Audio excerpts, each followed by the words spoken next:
Muchas gracias y claro que me uno al agradecimiento de Pepu como la gente senior ya de la facultad que vemos como una contribución a un espacio de discusión este seminario y por tanto agradecemos además que se nos tenga en cuenta a los que ya estamos en el borde de salida, ¿no?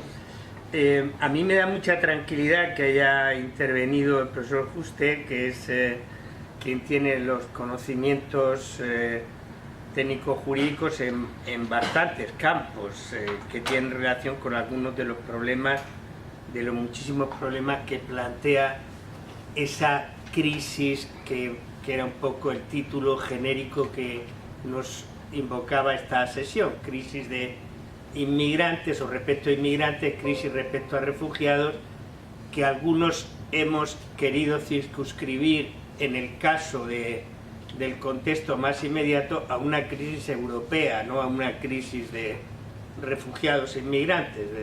Algunos de nosotros, y aquí se verá que mi perspectiva no es, lo siento por los colegas de Derecho, pero al mismo tiempo creo que os viene bien a los que sabéis mucho Derecho. Mi perspectiva es una perspectiva crítica que se sitúa más bien del lado de lo que pomposamente algunos llamarían filosofía política o filosofía del derecho internacional, y por tanto en ese sentido corre el riesgo de ser más evanescente de lo que habitualmente se atribuye a la posición de los profesores de filosofía del derecho, y no digamos de aquellos que se arrogan el terrible título de filósofos, ¿no? Mi intervención, teniendo en cuenta entonces el PowerPoint del profesor Juste, los materiales que ha enviado, la exposición de ahora, va a pasar por los siguientes puntos. Primero quiero hacer un pequeño comentario que no es discrepante, aunque pondré el énfasis en otros puntos, sobre los dos pactos. Sobre el Global Compact on Migration, y ahí el profesor Juste ha estado súper preciso, no es un pacto, y es muy importante tener eso en cuenta, porque en castellano la gente habla de pacto y da lugar a esa falsa impresión, ¿no? Pero también sobre el pacto de refugiados, ¿no? Entonces haré algunos comentarios complementarios distintos de esos pactos respecto a lo que ha presentado el profesor Juste. Y luego quiero centrar mi intervención en un aspecto en el que quería provocar la reacción del profesor Juste, si puedo, de la profesora Castillo y luego de los profesores de Derecho Constitucional, de Derecho Administrativo, en relación con la situación o con la respuesta jurídica que está ofreciendo Europa en la aplicación de un marco normativo que se supone que es propio y que pomposamente se denomina Sistema Europeo Común de Asilo, que no lo es, porque no hay tal sistema común, porque no hay voluntad por parte de los Estados de que sea un sistema común. O sea que el problema es que los Estados no quieren un sistema europeo común. Esa es mi posición, ¿no? Y entonces centraré mi intervención en esta última parte fundamentalmente para proponer algunos problemas y algunas preguntas a la gente que sabe de esto, empezando por los profesores Juste y Castillo. A mí me ha interesado muchísimo el artículo de la profesora Castillo en el Anuario de Derecho Internacional, en el número 34 del año 2018, en el que estudia la jurisprudencia del Tribunal Europeo y del Tribunal de Justicia de Luxemburgo, los dos tribunales en esta materia, sobre todo porque algunos de los que también, muchos aquí, desde luego la gente que ha venido del Colegio de Abogados, muchísimo más que la mayoría de nosotros que tienen además un compromiso en la tutela de los derechos, pues estamos muy preocupados con lo que puede pasar con la sentencia que estamos esperando de la Corte de Estrasburgo, que teóricamente puede revisar una sentencia anterior en el caso de devoluciones forzadas ante un sorprendente giro del gobierno español, que después de haberse posicionado como partido en la oposición en contra de la regulación de las devoluciones forzadas, después de haber promovido incluso recursos contra el truco legal para introducir la pretendida legalidad de esas leyes fuera de la ley de extranjería a través de la denominada ley Mordaza, como todos recordaréis, resulta que se suma a la posición del gobierno Rajoy, presenta un nuevo recurso, en mi opinión, no sé si lo habéis leído, debilísimo, porque lo que hace el abogado del Estado es repetir las mismas alegaciones que fracasaron ante la sala que falla en contra del Reino de España, añadiendo recortes de periódico, lo digo como lo pienso. Y en este momento pues estamos pendientes de eso, y las noticias que hay no son muy positivas, entre otras cosas por las alegaciones presentadas por algunos estados y muy singularmente por Bélgica, que ha apoyado, hay que recordar que era la Bélgica en la que todavía estaba en el gobierno de coalición, precisamente como secretario de Estado de Inmigración y Refugio, Theo van Franken, el representante del partido flamenco xenófobo, que es la minoría más fuerte y que está en el origen de la reciente ruptura del gobierno. Y ese partido que, por ejemplo, arremetió contra la concesión de visados humanitarios, arremetió contra la aplicación del Convenio Europeo de Derechos a ciudadanos que no son europeos, diciendo que no tiene ningún sentido, que es un ejemplo de buenismo. Ese gobierno alega en el caso del que estamos hablando a favor de los procedimientos de las mal llamadas devoluciones en caliente, ¿no? Y refuerza por tanto la posición paradójicamente adoptada ahora por nuestro gobierno en relación con esto. Me he extendido mucho sobre eso, que es una cuestión marginal, porque confieso que estoy preocupadísimo con esa decisión que nos va a caer. A ver, los comentarios sobre los dos pactos. Yo estoy de acuerdo con todos los que han subrayado que el mal llamado Pacto Global sobre Migraciones, pues en primer lugar es un brindis al sol, porque de entrada no tiene vinculación normativa. Como han subrayado algunos, todo se resume en que no hay apenas shall or must, sino call, es decir, se puede pero no se debe. No hay, la fórmula es de uno de los redactores de un informe crítico de Chatham House, que está entre los textos que he puesto a disposición. La fórmula es too long on general principles, too short on specific commitments. Es decir, sí, eso está claro. Lo que pasa es que eso se puede decir también del Pacto sobre Refugiados, y ahora voy a eso, ¿no?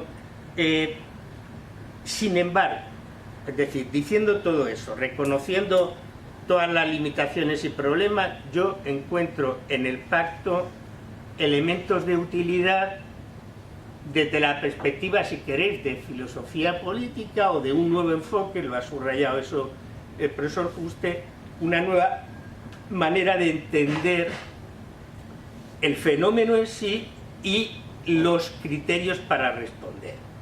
Porque yo creo que el pacto, y eso está en las declaraciones a las que los juristas no solemos prestar atención, porque son declarativas de principios, y entonces como no nos parece que tengan una dimensión normativa jurídica, pues pasamos a toda velocidad, pero son importantes desde el punto de vista de lo que en el fondo también somos nosotros, es decir, personas que estudiamos y que queremos entender los fenómenos sobre los que se nos piden respuestas. y difícilmente podemos dar respuestas adecuadas, y yo creo que hay que estar ciego para darse cuenta que los instrumentos jurídicos de políticas migratorias y de asilo son ineficaces e insuficientes hasta hoy, y que habría que tomar nota de eso para no seguir insistiendo en lo que la experiencia nos demuestra que es ineficaz e insuficiente. Porque el criterio que tiene el derecho no es tanto un criterio de verdad, sino un criterio de cuándo hay buen derecho, no cuándo es verdadero el derecho, que eso no tiene sentido, ese juicio, a diferencia de otros cometidos, ¿no?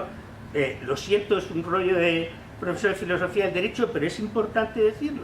Es cuando ofrecemos criterios adecuados para resolver o ayudar a resolver bien conflictos sociales. Eso es nuestra utilidad. Entonces, nosotros estamos dando una y otra vez el martillo sobre el yunque, sobre unos problemas reales, que además son de extrema urgencia, e insistimos en la misma receta. Esa es la primera virtud del Global Compact on Migration, y es que cambia la mirada. Luego nadie hace caso de que cambie mirada, y por eso yo quiero insistir en que me parece que hay un cambio de mirada.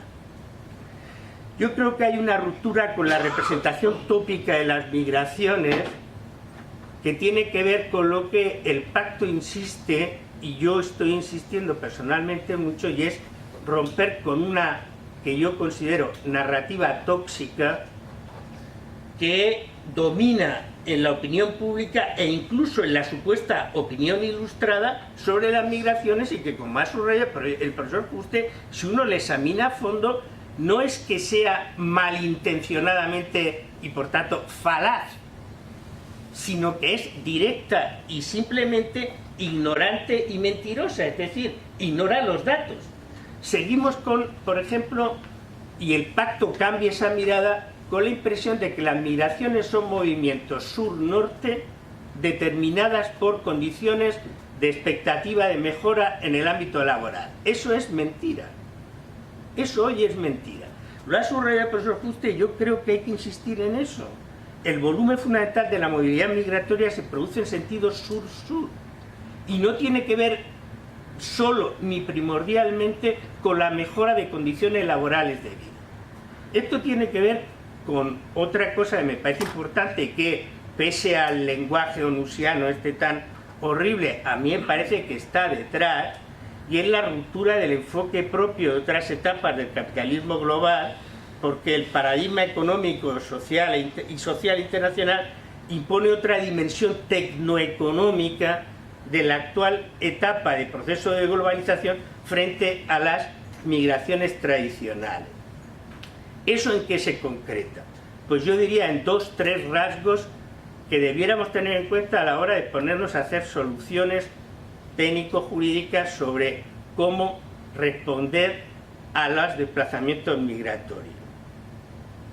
El cierre de mercado de los países desarrollados tendencialmente, aunque ahora puede haber movimientos, digamos, de cierta apertura, pero cuya proyección en el tiempo no parece que vaya a ser demasiado amplia, no hay la recuperación consolidada de la crisis del 2008 como nos están transmitiendo, va a potenciar, a mi modo de ver, ineludiblemente, migraciones clandestinas en diferentes modalidades, superando los viejos mitos de migraciones estacionales y circulares con los que se están tratando de gestionar.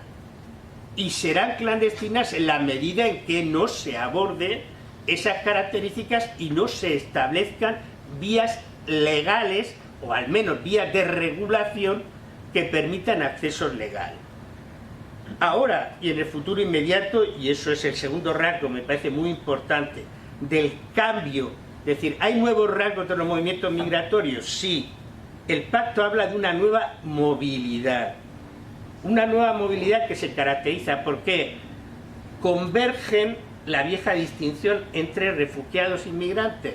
Y este es un tema, lo sé, súper polémico, pero para mí es clarísimo.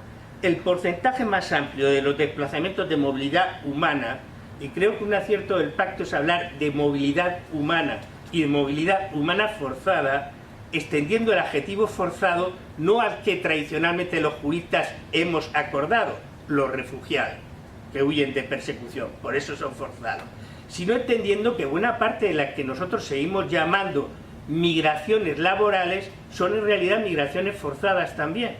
Lo que pasa es que forzadas por otras causas.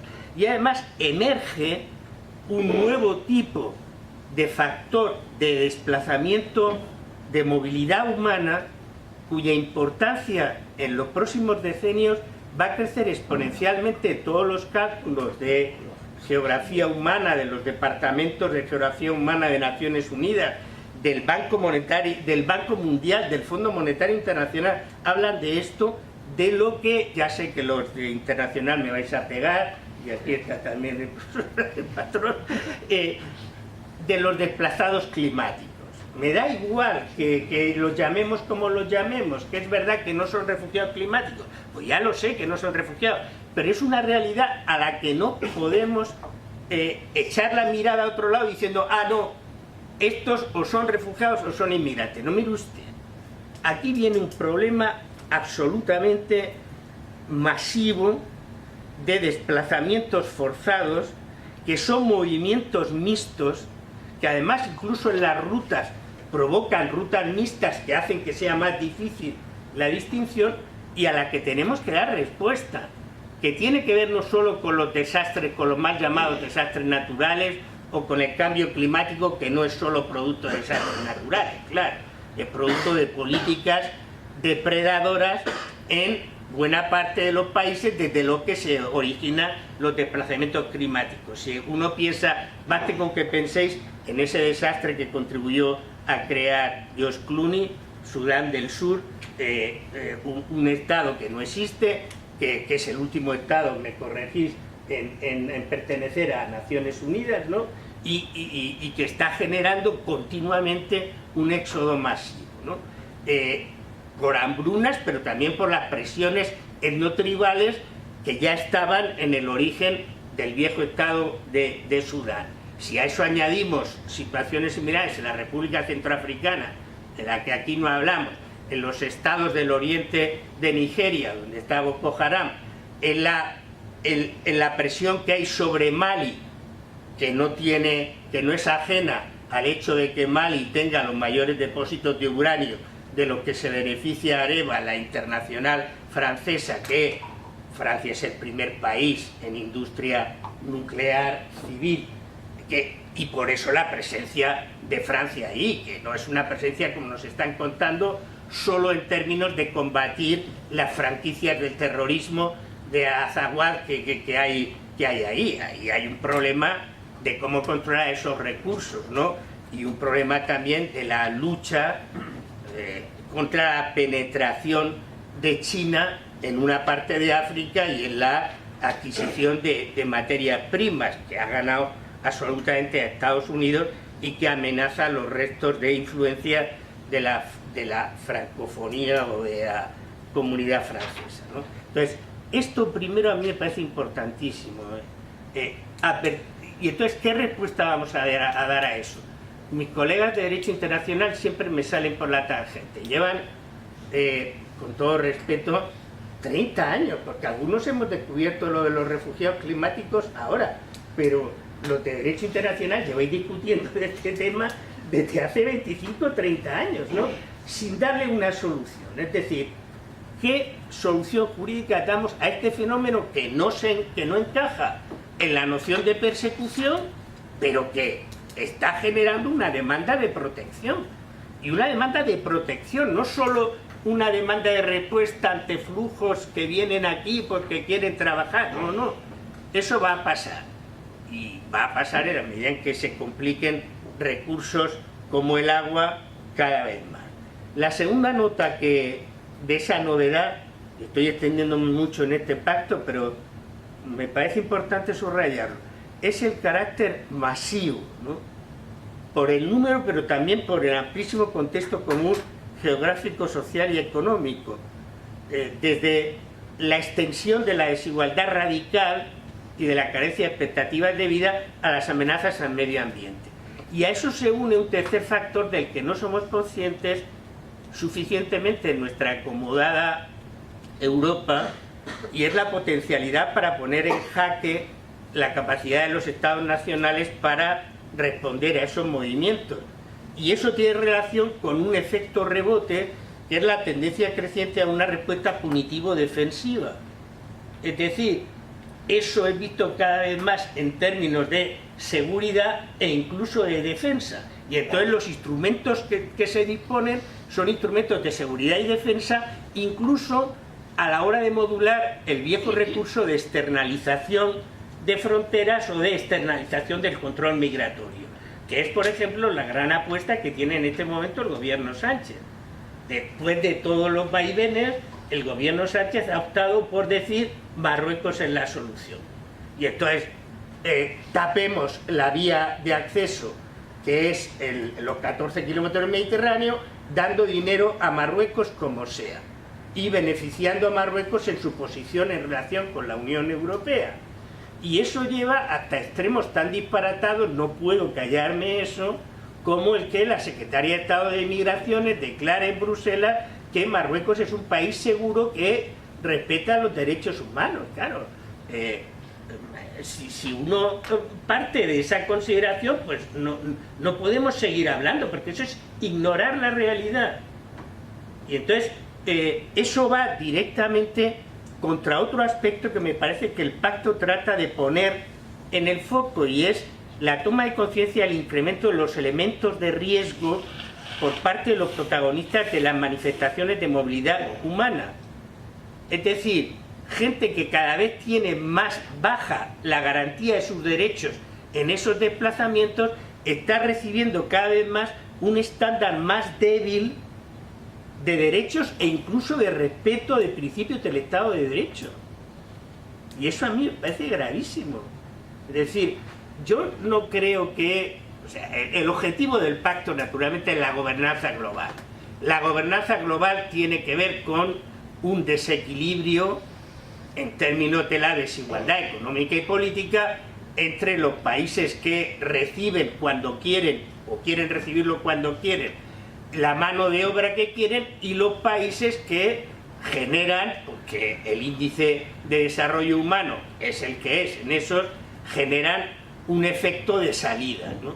Y entonces, claro, que nosotros estemos debilitando los estándares de protección de derechos, porque este es un asunto donde el Pacto Global de Migraciones, insiste al principio y lo pasamos todos por alto porque está en una nota al pie. Y es que el Pacto Global de Migraciones dice que contra lo que se piensa, claro que hay un marco normativo de derechos de los inmigrantes, porque la opinión pública, otra de las falacias que ha calado, es que los refugiados tienen derechos, pero los inmigrantes no. Los inmigrantes, bueno, son gente que su marco normativo depende de la legalidad de su llegada y su presencia aquí, y por lo tanto lo establezco yo como si fuera una tabula rasa desde el punto de vista de derechos, y eso no es verdad. Desde el punto de vista del marco normativo internacional de derechos, por supuesto que hay un buen cuerpo en donde hay derechos reconocidos, y por ejemplo un cuerpo que protege el momento más débil de las migraciones, en el caso europeo, que es el tránsito en el mar, derecho internacional marítimo, lo ha subrayado el profesor Juste, pero pensemos en las caravanas migrantes que están recorriendo en este momento América Central, porque solo ponemos el ojo en el Mediterráneo, pero no ponemos en eso. Naturalmente, ya digo, no pensamos en lo que llegan de Sudán del Sur a Uganda, 1.400.000 el año pasado. Eso no nos parece un problema, ¿no? Nosotros estamos asustados por los 60.000 de aquí, ¿no? 1.400.000 a un país que tiene el Producto Interior Bruto que tiene. Entonces, eso deviene, que es lo último que digo sobre el Pacto Global de Migraciones, en una tentación a lo que, con el lenguaje demagógico de algunos filósofos del derecho que yo practico, pues llamamos militarización simbólica de la movilidad migratoria, ¿no? Y que lo ha explicado, insisto siempre en este libro, por más que ya es viejo para los que estáis al día continuamente de todo lo que se produce en la última semana, porque este es un libro de 2017, no digamos, de Wendy Brown sobre estados amurallados y soberanía declinante, ¿no? Donde Wendy Brown explica muy bien la función simbólica del intento de fijar los muros, y ella no está pensando en Trump, evidentemente, aunque luego Trump le da, yo creo, la razón, ¿no? Que no es, Trump es absolutamente consciente de que ese muro no sirve, lo mismo que no sirven las vallas, todas las que pongamos en Ceuta y en Melilla, ¿no? Pero es una lógica que trata de establecer brechas en el principio básico de que en las fronteras también rige el Estado de Derecho. Y que sea quien sea el que cruce la frontera y cómo la cruce, rige el Estado de Derecho. Y que por lo tanto tiene derecho a tutela judicial efectiva. Y que por lo tanto tiene derecho a no ser expulsado sin un expediente individualizado que establezca qué es lo que ha pasado. Tiene derecho también a no ser tratado como un criminal que ha dañado un bien jurídico de primer interés y por lo tanto a una respuesta penal, porque lo que hay es una infracción administrativa. Tiene derecho a no ser internado, a mi juicio, esta es una cuestión discutible, pero en fin, son de las muchas que podemos discutir, a no ser internado en unos centros que son peores que las prisiones porque no tienen las garantías de las prisiones, que son los centros de internamiento de extranjeros, y mis compañeros y amigos abogados han escrito y lo saben mucho mejor que yo.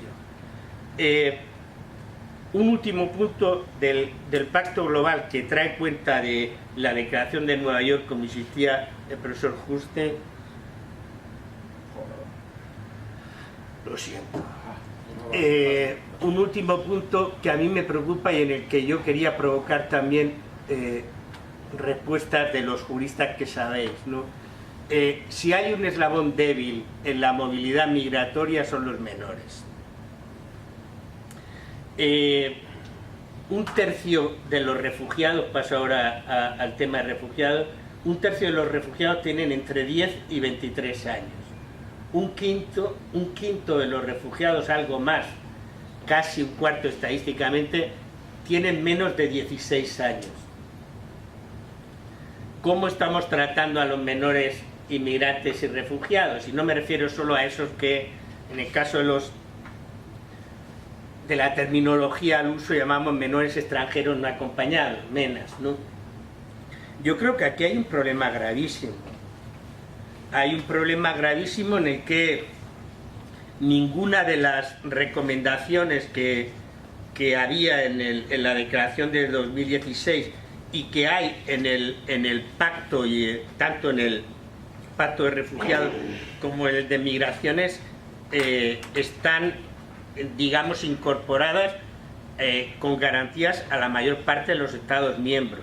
En particular, me llama muchísimo la atención, y aquí en esta casa hay quien conoce bien eso porque ha trabajado directamente en ello, que las 4 observaciones generales conjuntas de 2017 del Comité de Derechos de los Trabajadores Inmigrantes y del Comité de Derechos del Niño, la 1 y 2, la 3 y 4 del primero y la 22 y 23 del de Derechos del Niño, hayan sido, digamos, tenidas en cuenta en el desarrollo del derecho migratorio y en la respuesta a la situación de refugiados, que en realidad no son refugiados, pues son gente que quiere ser reconocida como refugiados o tener la protección internacional subsidiaria, pero a los que le estamos impidiendo ser refugiados. Y ese es otro de los puntos. El lenguaje, no lo sabéis, nosotros trabajamos con el lenguaje, ¿no? El lenguaje no es neutro, ¿no? Estamos llamando refugiados a las personas a las que estamos intentando impedir o restringir la posibilidad de ser reconocidos como tales. Es decir, la orientación de los cambios legislativos en materia, digamos, del sistema europeo común de asilo, pero también en el orden nacional, es tratar de hacer difícil que quien necesita esa protección la pueda plantear. Con lo cual estamos hablando de refugiados y lo que estamos haciendo es no dejarles que planteen la petición de ser refugiados. Esta es la situación, esto es lo grave de esta situación. Entonces están produciendo vaciamientos en el orden europeo de elementos importantísimos del derecho de refugiados, del derecho vigente, del sistema convencional, de derecho internacional, del reglamento de Dublín. Porque el problema que tenemos contra lo que se dice en Europa, y cuando digo en Europa estoy pensando naturalmente de Francia para arriba, en Europa están preocupados por lo que ellos llaman movimientos secundarios. Todos los que habéis tenido oportunidad de reuniros con expertos europeos y con tecnócratas bruselenses, lo que les preocupa son los movimientos secundarios. ¿Qué quiere decir eso? Naturalmente, la entrada, eso dice que eso es problema de los que están de entrada, aunque es mentira que la entrada sea solo por mar o por vía clandestina por tierra. La mayor parte de las entradas vienen con visado turista, ¿no? Pero ellos lo que les preocupa es que una vez que están en España, entonces se vengan para Alemania, para Austria, para Francia, para Suecia, para los Países Bajos, ¿no? Y por eso ponen el foco en que el problema es la sostenibilidad del sistema Schengen. Y el problema del sistema de refugiados, yo creo que ese documento de la Comisión de Libertades del Parlamento Europeo que he propuesto en la documentación y que está muy bien resumida en la entrevista a un jurista, a Schiavone, que es representante de la Red Europea Jurídica Migratoria y de la Red Euroasilo. El problema es Dublín, no es Schengen. Y entonces la solución es cambiar los principios básicos de Dublín, al menos estos dos, y aquí pregunto a los expertos, ¿no?, por ese cambio, ¿no? Es decir, en lugar de decir un sistema que está preso del país de acceso donde tú llegas en primer lugar, decir un sistema en el que por otra parte eso estaba como posibilidad si uno utilizaba los artículos 17.3 del propio reglamento o el 73 me parece del Tratado de Funcionamiento de la Unión Europea, estaba la posibilidad, y estaba también la posibilidad complementaria de la Directiva de 2001, vosotros habéis escrito sobre eso, recuerdo, ¿no? Tanto Paco Solars como Hipólito Granero y Pascal Aguilo han escrito sobre eso, ¿no? Es decir, no vincular la condición y el reconocimiento y trato del refugiado exclusivamente al país donde se toca tierra, sino establecer verdaderamente un sistema común. El sistema común pasa por cambiar ese principio, naturalmente. Que hay una solución alternativa, que es vincular inicialmente el refugiado con el país con el que pueda tener vínculos, pero sin que eso sea una cadena que le permita el establecimiento de un sistema de cuotas y de compartir la responsabilidad global que deben tener los Estados de la Unión Europea. Porque, y termino con esta observación que todos conocéis, pero que me parece que hay que recordar, es mentira lo que dice el señor Borrell, con toda la buena intención del mundo, y lo que dice el señor Sánchez, con toda la buena intención del mundo, porque lo decían para obtener esa respuesta. Es mentira que el que llega a las costas españolas y pide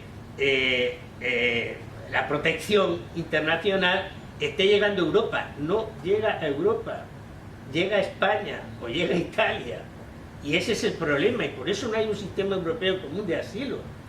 Y naturalmente los otros socios europeos, sobre todo los de esa Europa de ayer, es que se desentienden absolutamente.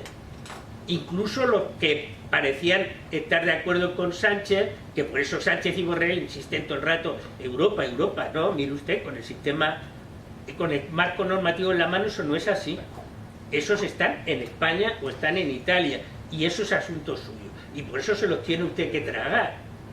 Y ni Macron, que hizo un par de gestos con lo del Aquarius y tal, ni la señora Merkel en su reunión con Sánchez en Doñana han pactado que esto siga así, y mientras esto siga así nosotros nos vamos deslizando hacia la posición Salvini, claro, porque por facha y xenófobo que sea, tiene razón en una cosa muy importante, y es que a él no tiene por qué vincularle la geografía en el sentido que lo vincula España o Grecia para decir yo tengo que asumir todo esto por Europa. No, oiga usted, que funcione Europa. Claro, lo que no tiene razón a continuación es cerrar los puertos, en fin, en todo lo que está haciendo. Pues claro, sí tiene razón al decir ustedes hacen un fondo complementario para el problema de la reubicación que ni siquiera cumplen, dicen que van a hacer una operación de rescate y la operación